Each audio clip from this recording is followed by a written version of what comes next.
welcome to Scorched Earth and a general reading for the sign of Aries, Sun, Moon or Ascendant for Gemini season, or June 2026, whichever you prefer, whatever your timing paradigm is, I'm here for it. So I hope you're well.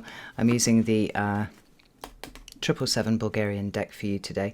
Before we begin, if the reading resonates with you and you would like to go a little bit deeper, there will be an extended that you can access at the end. That's via the description, the links in the description box below. The link to Self-I will take you to the individual extended for this reading.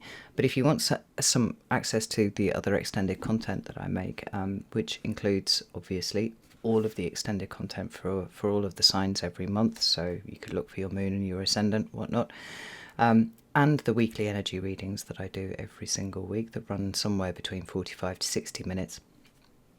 Depending on how intense the energies are, and the opportunity to participate in the Deccan Walk, which is proving to be absolutely life-changing for everyone who's in amongst it. I just feel like it's one of the most wonderful things that we've ever done. It's deeply collaborative, but it is also highly personal too. I think that's great. You might want to come over to Circle. That's all I'm going to say. You might want to come over to Circle. If you join at the higher tier, you can come participate in the live classes that we run over there, get access to the recordings of every single class that we have done in the last year and a bit, and come join in the reading meetings that we do and all sorts of things. So anyway, I'll leave that with you, Aries. Let's flip this around and let's have a little chat about what we're doing this month. We'll start, as we have done for the last few months, with the most important question that you can ask yourself in 2026, which is, where am I right now? Not what's coming down the pike, not what's not what I'm afraid of, all that kind of thing, but where are you actually tangibly right now? And then, inspired somewhat by the Deccan Walk and the Gemini Decans that we're in right now, we're going to have a look at where our thinking needs somewhat of an upgrade, where belief systems need checking and challenging, perhaps even, and where our worldview is shifting around us. And then we'll finish up with the final question, which is the second most important question to ask yourself this year, which is, what is the next step? Where is the next place that I put my foot down? And just take it from there. So I hope that works for you. In the extended, obviously, we'll expand on everything that came out here. But let's start off with seeing where you are, Aries. What's going on with Aries right now? Right. We've got a slightly onshore Page of Wands. Oh. And an Ace of Wands.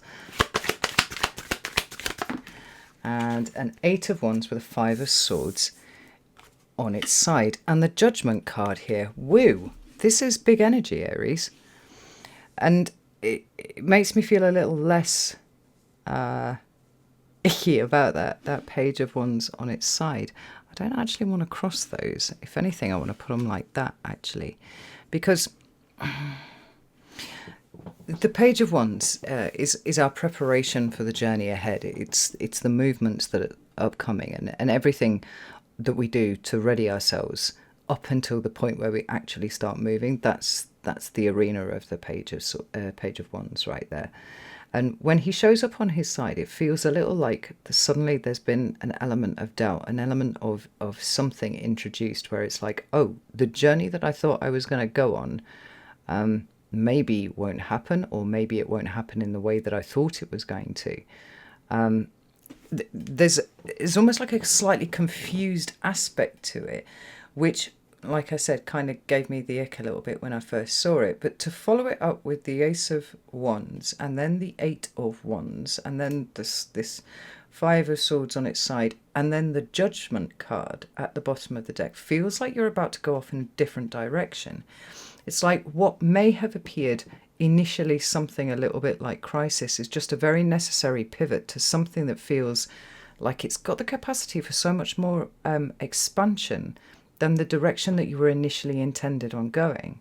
Let's have a little look at this here, because the Ace of Wands, although in the same way as the Page, it represents something new, the Page of Wands is kind of like, it's scaffolding on what we already know, right? So we kind of know what journey we're going on, and so we know by extension what preparations we will need to make for it. When you think about, If you're going on holiday, right, you book the holiday. That is a page of wands endeavor.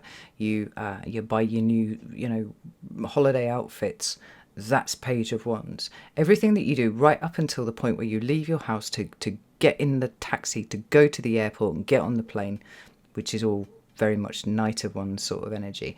All of that stuff is page of wands. There's a destination, or at least a path that we're going to follow.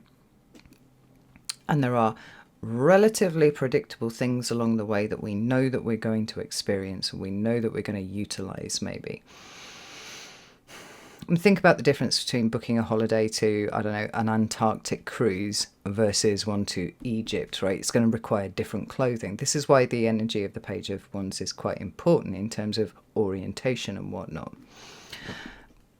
The Ace of Wands is an entirely different kind of novelty. It's a kind of an entirely different sort of new experience, because unlike the Page, we actually don't quite know where this is going, but it feels fired up in a different direction.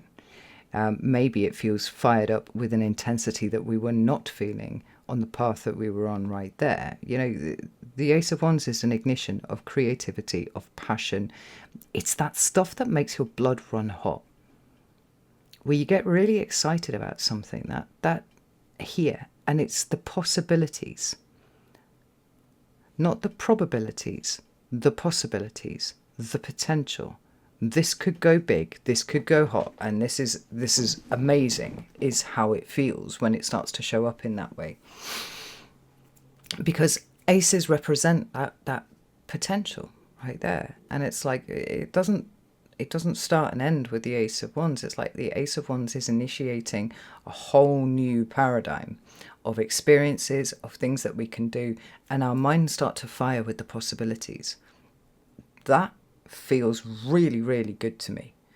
Now, when you combine it with the fact that this Five of Swords is also on its side, and it's even oriented in the same direction, it feels like there was either a set of thought processes or some information that you were working to that was kind of veering you off track, and you did not realize at the time that was doing that, right? That would be the Five of Swords in the upright right there.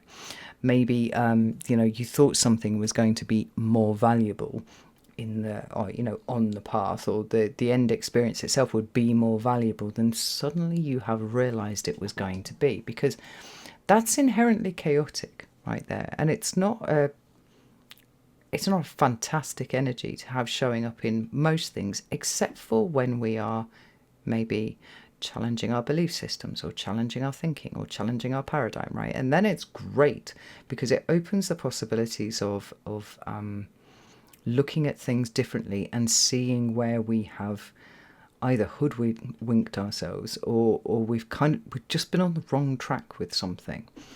When it shows up like this, I feel it's on its way to stabilization. It's on its way to getting somewhere more solid than where it finds itself right now, in this moment of realization. And then when you combine it with that Eight of Wands there, it feels like the horizon has moved for you. It's like where you thought you were going, quite like literally, as I said, where you thought you were going is not where you're going. And now the arrows are flying loose, and they are heading very fast in that direction over there. This feels like a huge pivot. It's not ripping up everything that you've done or everything that you thought you were going to do. It's just like everything just got bigger. Now that's really, really interesting, because having Saturn in your sign has kind of a repressive energy to it, right? It's a constrictive energy. The Saturn has a way that he likes to do things, but you seem to be bucking the script here a little bit, Aries. And I wonder if it's Neptune that's doing this, because your eye line seems to have gone from there to there, and there's a huge amount of energy that is coming up with that seems to more than compensate for the extra energy you're going to need to get to that place over there versus this place here. All of this is borne out to some extent by the presence of the judgment card. There we go, I'll get the word out. By the judgment card here, because the judgment card does talk about our judgments on things, and it talks about the decisions that we have made, and particularly when they have some sort of, really quite significant effect on our, not just our life direction, but our life experience right now. It's the life-changing card, right? Where we make a decision when we go, no, I'm not going that way. I'm going this way over here, and this one's going to be awesome over there. But there's something quite significant about it being the penultimate card of the major arcana as well, because some decks will call this card Rebirth. I've got other decks that call it things like Ascension and stuff like that, right? And so there's these extra layers on here that is pointing us towards, not necessarily just the idea that we might change our experience right now and we're getting excited about something and that's really cool. But the sense that in that choosing to think bigger, choosing to expand exponentially what we think we can create.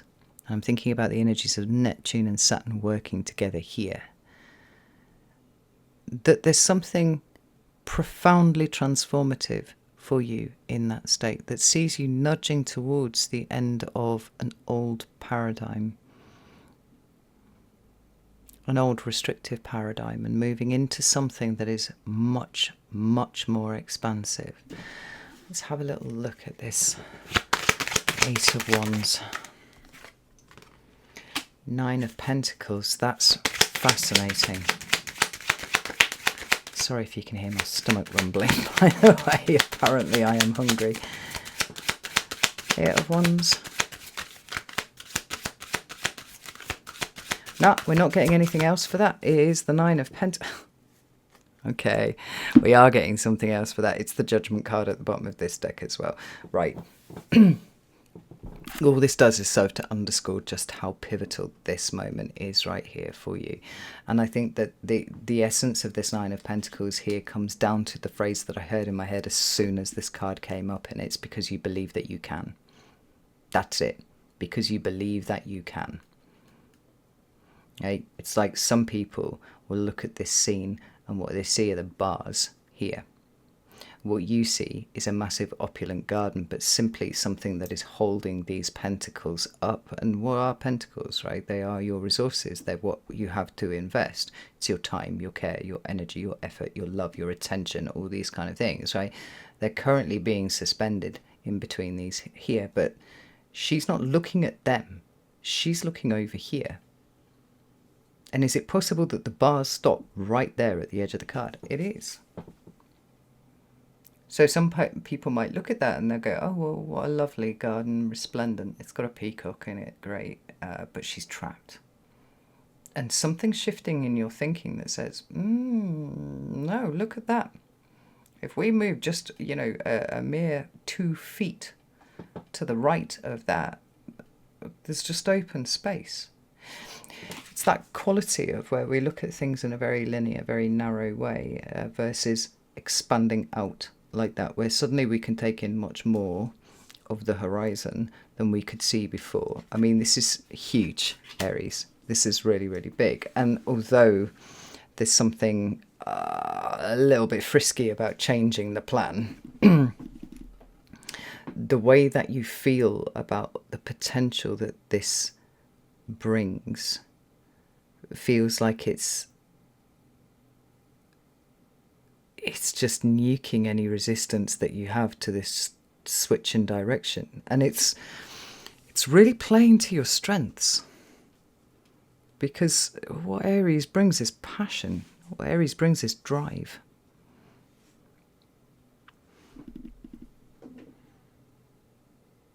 And we think about the journey that you've been on in the last few years.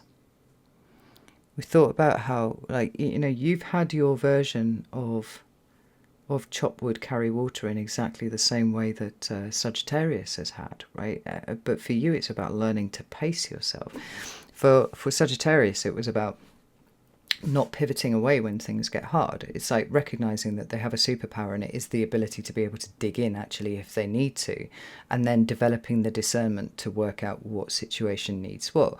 With you, there's never any issue about you being able to summon something up from God knows where and use that to propel yourself forwards. But there was an issue with you burning out. There was an issue with the stamina aspect of that, and the slower pace that you have been working at, the more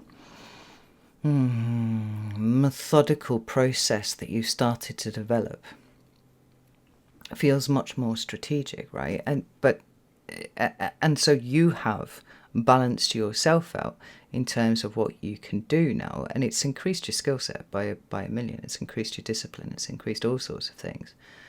But here now is the perfect synthesis of it feels what all that stuff was about.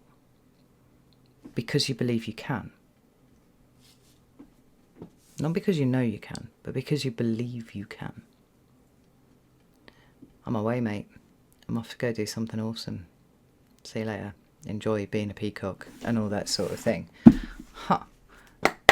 Well, let's have a look and see what part of your thinking is ripe for revision here. Devil reversed, of course. All right.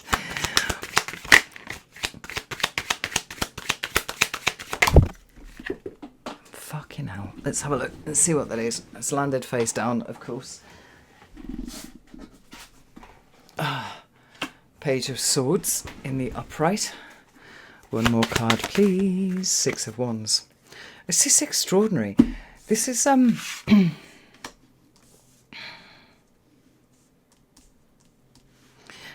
it's extraordinary because one thing is building on top of another.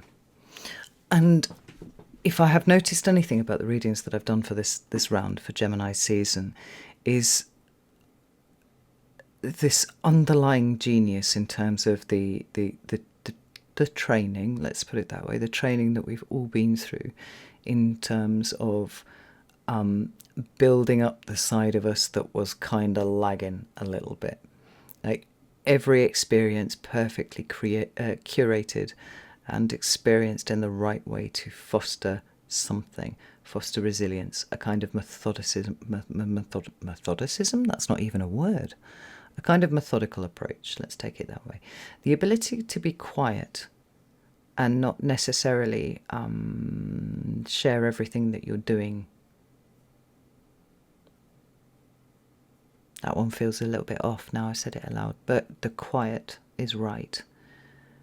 It's this quiet, consistent, almost persistent, actually, energy. Yeah, just cast out the thing that I said about not sharing, because I don't think that you've been secretive, and I think that's possibly a way that we could interpret that phrase, and it's not correct, because you haven't been secretive. You've just been staying in your lane, and not because somebody told you to stay there, but because that's where you have been doing your best work, and you have known that you're doing that, right? So we've got a couple of things going on here that are really quite amazing, because what's shifting here is around the idea of your own success and what it actually looks like. You'll notice that we've got this Taurus energy of the King of Pentacles at the bottom of the deck, and although the sign isn't necessarily that important, its representation of fixed earth is, because it's speaking to that slow, low and slow, steady and methodical, kind of been plodding for a while, Aries. And you haven't had the corresponding level of frustration that would have brought to you at points in the past. It's like, I don't know, I'm doing my thing, I'm quite happy doing my thing down here. There will come a point where I need to turn, where I need to step the fire up rather than the earth, but that time isn't now. So in the meantime, I'm going to be disciplined, I'm going to be responsible about the things that I'm working out. But this balancing act that is happening as a result, whereby you found a way to tame your fire to the extent that you are actually able to utilize it effectively. It's got that quality of a kind of Mars and Capricorn, right? Why Mars is exalted in the sign of Capricorn. It's at home in Aries, but it's exalted in Capricorn because Mars in Aries tends to go off in 15 different directions, and it lacks stamina, lacks strategy, boatloads of bravery, courage all day long, but not much in the way of strategy or stamina. You put it into the sign of Capricorn, you put him into the sign of Capricorn, and suddenly we start focusing on things like efficiency, and we start having a willingness to not go for immediate gratification on stuff. Like some things require time, sometimes some things require a bit more of a plan than we would usually go with. And it turns you into quite the force, Aries. And would we expect anything else in 2026? I think not. This devil reversed is amazing. Because this aspect of your own success and what it is that you believe that you are capable of is coming together to create something a little different to what you would have envisaged for yourself 5 years ago. But the passion is here, the drive is here, that initial oomph is here, but it's married with discipline. It's married to discipline, actually. It's married with a desire for efficiency.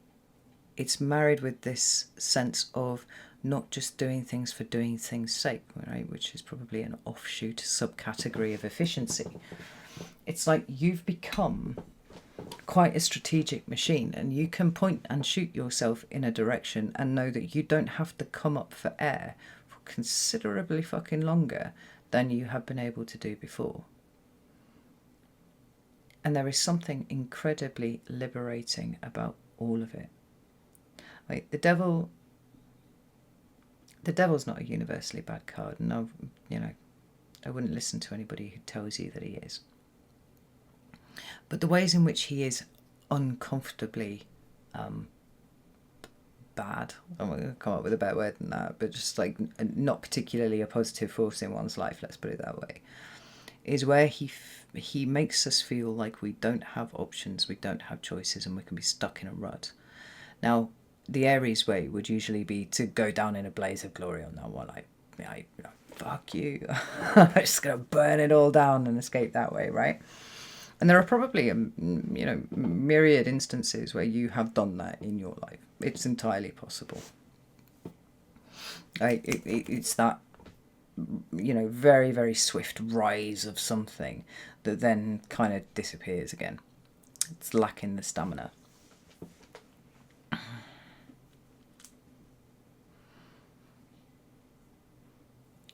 But the realization that there is a different way to do things, even if you feel a little bit stuck, right? If you can apply the twin forces of both your passion, your creative energy, and the phenomenal amount of energy that you can bring to bear.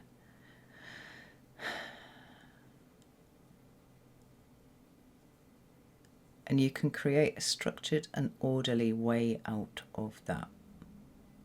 Recognizing that any feeling of stuckness is an illusion, and if you're responding to the illusion with the fire and just burning everything down, it's quite likely that you are. I was trying to think of an equivalent to throwing the baby out with the bathwater. I don't know. Which is burning down your hen house with all the hens inside. I mean, I don't know. There's something along those lines, right? Ultimately, whatever you do from a place of illusion, which is that you are stuck and trapped, that is, a frenetic, fiery response, reaction, means that the victory is as illusory as the initial feeling of being trapped was in the first place. Does that make sense? I think to some extent here, Aries, you seem to be peering behind the veil. And this is, I don't want to say it's weird, but it is kind of like cool, though. It's like you're peering behind the curtain and you've noticed the wizard. He's actually just like this stumpy old balding bloke, like fucking pulling levers and shit like that. And it's like this great big power that you thought was just kind of like oppressing you. It's just this. It's just a guy. So whether you're peering through the veil or you're peeking around the curtain, you seem to have locked on to something that means it doesn't matter what happens and it doesn't matter how things play out. You are never trapped, and you don't have to burn everything down to get away from that illusory feeling of being trapped. Now, that's all happening inside your brain on one side, but on the other side of the brain, we've also got this question of success, of victory, of what it means for you to be victorious. And it isn't always about, leaping up and taking the sword and running things through. It's like, actually, it can be something else. And I can be successful moment by moment. It's never about the end destination. Oh, Aries. It's not about the end destination. It's about how you choose to get there. And that's why this Eight of Wands is so significant.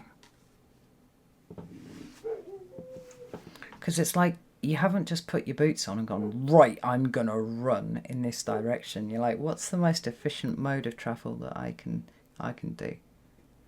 I'm going to get on those fucking arrows and I'm going to fly. No, I don't think you've all just suddenly developed wings and are now flying and all that kind of thing, but it's this kind of spiritual liberation that I'm talking about.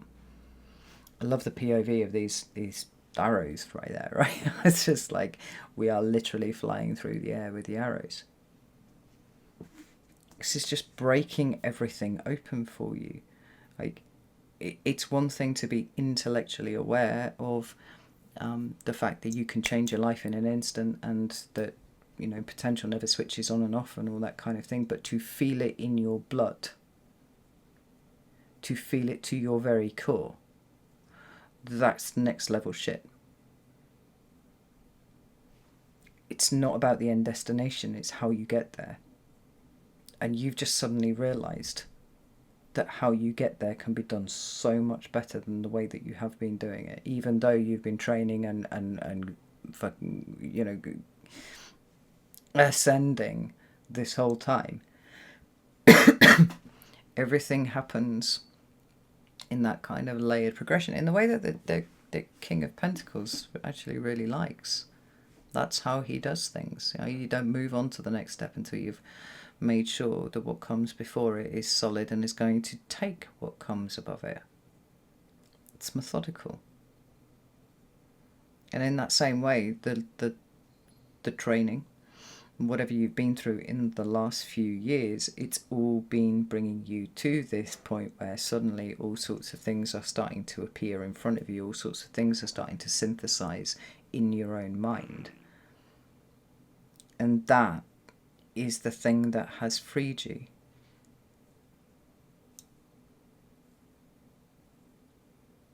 This is fucking genius level stuff, Aries. I'm fucking loving this. I'm really loving this. So,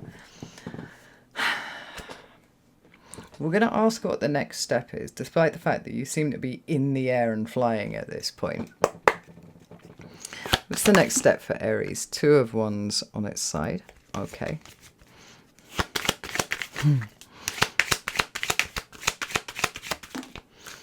We've got the Empress on its side. And we've got the Two of Pentacles on its side. And we've got the Moon, which is really interesting because it's kind of like the least clear part of the reading is the bit where we want the advice about what the next step is. But like within that is kind of the thing right now. So the first thing that I want to say about these three cards on the bottom just here is like there is no spoon. That's what you've spotted, Aries. There is no spoon. If you don't know what I'm referencing the the Matrix at the point where where Neo is talking to the little boy, little monk boy with the shaved head. He's just kind of looking at the spoon and it's just bending around and stuff like that. And he said the secret is to realise that there is no spoon. Like, that's where you are. This is the peering behind the veil. This is pushing aside the curtain. This is kind of like... Neptune is actively deconstructing reality in front of you. And it feels like you've got a cheat code. It's not a cheat code, it's actually what reality always was. But it's like all of the restrictions that you could possibly think of, there's only one place that they've ever emanated, and that's your mind. You know this. So there is no spoon. You don't have to choose anything, you just need to go. You don't have to sit and agonise at a crossroads and go, oh, what are the consequences of me going this way or that way? Why? Well, because there is no spoon, and if you go that way and you don't like it, you'll just go that way next time. Everything takes time. Everything requires some level of exploration to truly understand, and you're willing to do that. You can do that. You've got the stamina to do that. The same token, whether it's something or whether it's nothing, you know, we talk about the Empress as representing that state of gestation, right? She is the earthly mother of the fool, after all, where something tangible will come out at the end of it. But if you realise that it's not about the result, it's not about the destination, but it is in fact the manner through which you get there, then that kind of restrictive thinking of there's a certain gestation period here and then at the end of it the thing will come out, versus it's all about the journey.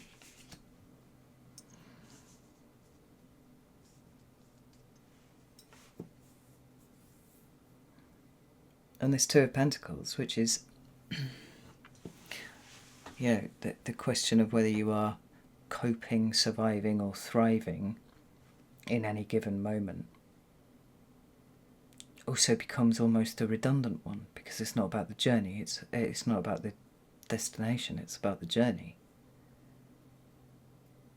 The only thing that you have that you can control at any given point on anything is how you respond to it. And it feels like you're working with a full toolkit of responses and you haven't lost anything in the process. Nothing. You've only gained.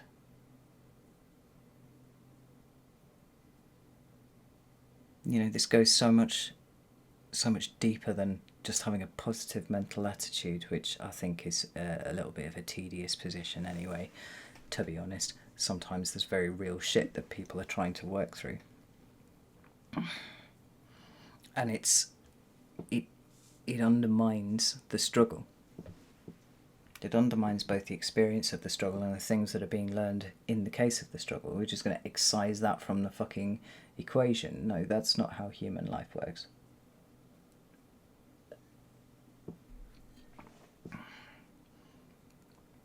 But to arrive at that realization holistically, not because people are telling you to, you know, ignore your dark side or ignore the difficult bits or ignore the struggle. Good vibes only. But to realise that you have all of the control and all of the power. And that you lighten the load on yourself by not hyperfixating on an end destination. And it's like, let's go fucking see. Because I know that whatever comes up, I'll be able to deal with, because why would I not? I've done all this training. I've got a full toolkit to lean on. You know, sometimes the moon makes things illusory, but I think the whole point is you've seen the illusion.